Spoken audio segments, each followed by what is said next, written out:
Tayo magpatuloy sa part 2 ng aming pag-aaral tungkol sa mga bayani ng Pilipinas.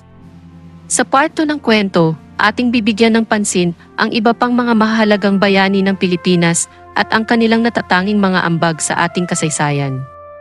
Dito, ating masilayan ang pag-usbong ng kilusang revolusyonaryo, ang pagtitiyak ng mga reforma, at ang pangarap para sa isang malaya at makatarungan na lipunan. Sa patuloy nating pag-aaral at pag-unawa sa mga bayani ng Pilipinas, ito ay isang paalala na ang kanilang mga aral at mga halimbawa ay dapat ipagpatuloy at isabuhay. Ang pagkilala sa kanilang mga gawaing makabuluhan ay nagbibigay inspirasyon sa atin upang maging mas mabuting mamamayan at aktibong bahagi ng pag-unlad ng bayan. Sa panghuli, nagpapasalamat kami sa inyong pagtutok at pagiging bahagi ng aming paglalakbay sa pagtuklas ng diwa ng pagiging bayani. Huwag kalimutang mag-subscribe sa aming YouTube channel para sa mas maraming kaalaman at inspirasyon mula sa mga bayani ng Pilipinas. Maraming salamat sa inyong suporta. Si Apolinario Mabini ay isang kilalang bayani ng Pilipinas na naging mahalagang tao sa kasaysayan ng bansa sa panahon ng Rebolusyon ng 1896 at sa pagtatag ng Unang Republika ng Pilipinas. Siya ay ipinanganak noong Hulyo 23, 1864 sa Talaga, Tanawan, Batangas at namatay noong Mayo 13, 1903 sa Manila. Si Mabini ay tinaguriang dakilang lumpo dahil sa kanyang kapansanan. Gayunpaman, ang kanyang mga talino, intelihensya at katalinuhan sa pagsasalita at pagsulat ay nagbigay daan sa kanya upang maging isang importante at mahalagang tao sa revolusyonaryong kilusan. Siya ang naging pahalangang tagapayo ni General Emilio Aguinaldo, ang unang pangulo ng Unang Republika ng Pilipinas. Si Mabini ang pangunahing may akda ng Malolos Constitution, ang unang saligang batas ng Republika, at itinaguyod niya ang pagpapalaganap ng mga prinsipyo ng kalayaan, katarungan at soberanya. Si Emilio Aguinaldo ay isang mahalagang tao sa kasaysayan ng Pilipinas bilang isa sa mga leader ng revolusyon ng 1896 laban sa pamahalaang kolonyal ng Espanya. Siya ay ipinanganak noong Marso 22, 1869 sa Kawit, Cavite at namatay noong Pebrero 6, 1964 sa Quezon City.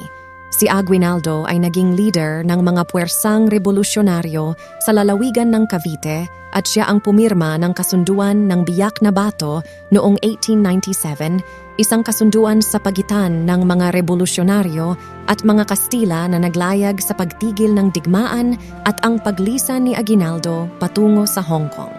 Ngunit sa Enero 23, 1898, bumalik si Aguinaldo sa Pilipinas matapos mapabalitaan ang pagsisimula ng digmaang Amerikano-Espanyol sa Cuba. Sinimulan niyang muli ang laban para sa kalayaan ng Pilipinas at noong Hunyo 12, 1898, siya ang nagproklama ng kalayaan ng Pilipinas mula sa Espanya sa Kawit, Cavite. Ipinahayag niya ang proklamasyon sa isang pagtitipon sa kanyang tahanan at mula noon ay kinilala ang araw na ito bilang Araw ng Kalayaan.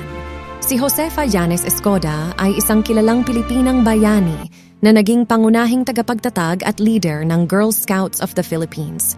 Siya ay ipinanganak noong Setyembre 20, 1898 sa Dingras, Ilocos Norte at namatay noong Enero 6, 1945 sa Camp Holmes, Los Baños, Laguna. Si Escoda ay naglingkod sa maraming larangan ng pagsusulong ng edukasyon at serbisyong panlipunan. Siya ay naging guro, social worker at aktivista para sa mga kababaihan at mga kabataan. Isa sa mga mahalagang kontribusyon niya ay ang pagtatag ng Girl Scouts of the Philippines noong 1940, isang organisasyon na naglalayong magbigay ng edukasyon, liderato at paglilingkod sa mga kabataang babae. Sa panahon ng ikalawang digmaang pandaigdig, nagamit ni Escoda ang Girl Scouts upang magbigay tulong sa mga sundalong Pilipino at mga kawani ng hukbong himpapawid. Siya ay nag-organisa ng mga pagsasanay sa unang-una at pangalawang sakayang panghimpapawid kung saan itinuro ang mga batang Girl Scouts na mag-assemble ng parachute at iba pang gawaing may kaugnayan sa aviation. Si Lapu-Lapu ay isang datu at pinuno ng pulo ng Mactan sa Pilipinas noong panahon ng pagdating ni Ferdinand Magellan sa 1521. Siya ay kilala dahil sa kanyang pangunahing papel sa labanan sa Mactan, kung saan siya at ang kanyang mga tauhan ay nagtagumpay na labanan ang mga mananakop na Espanyol, at si Magellan mismo ay napaslang. Noong Abril 27, 1521, ang mga ekspedisyonaryong Espanyol na pinamumunuan ni Ferdinand Magellan ay dumating sa pulo ng Mactan. Iniutos ni Magellan na ipatupad ang kanilang pangalan sa mga katutubong pinuno, kasama na si Lapu-Lapu. Ngunit si Lapu-Lapu at ang kanyang mga tauhan ay tumanggi at nagtangka silang labanan ang mga Espanyol. Sa labanan sa Mactan, na nangyari noong Abril 27, 1521, si Lapu-Lapu at ang kanyang mga mandirigma ay nakipaglaban sa mga Espanyol sa tabi ng dagat. Sa pagtangkang mapatay si Lapu-Lapu, napatay si Magellan. Ito ay naging isa sa mga kauna-unahang paglaban ng mga Pilipino laban sa mga dayuhan na nananatiling tanyag sa kasaysayan.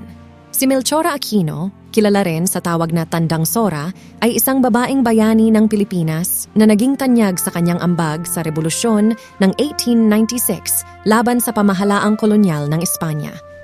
Siya ay ipinanganak noong Enero 6, 1812 sa Caloocan at namatay noong Pebrero 19, 1919. Si Tandang Sora ay nagkaroon ng malaking papel sa pag-aalaga at pagbibigay suporta sa mga revolusyonaryong mandirigma sa panahon ng Rebolusyon. Ipinagkaloob niya ang kanyang tahanan bilang lugar ng pag-aalaga, pagkain at pansamantalang tahilan para sa mga lumalaban para sa kalayaan ng Pilipinas. Bilang isang ina ng 8 anak, nagkaroon si Tandang Sora ng malalim na pag-unawa sa mga paghihirap ng mga Pilipino. Ipinamalas niya ang kanyang malasakit at pananampalataya sa adhikain ng kalayaan sa pamamagitan ng pag-aalaga sa mga nangangailangan at pagtulong sa kilusang revolusyonaryo. Noong 1896, si Tandang Sora ay nahuli ng mga Kastila at itinapon sa Guam. Matapos ang kanyang paglaya, nagpatuloy siya sa pagsuporta sa revolusyonaryong kilusan hanggang sa huling sandali ng kanyang buhay. Si Melchora Aquino ay isa sa mga kilalang babaeng bayani ng Pilipinas na nagpamalas ng tapang, katapangan at pagmamalasakit sa bayan. Ang kanyang pag-aalay ng buhay sa pagsuporta sa revolusyon ay nagpapakita ng kanyang pagmamahal sa kalayaan at kapakanan ng mga Pilipino.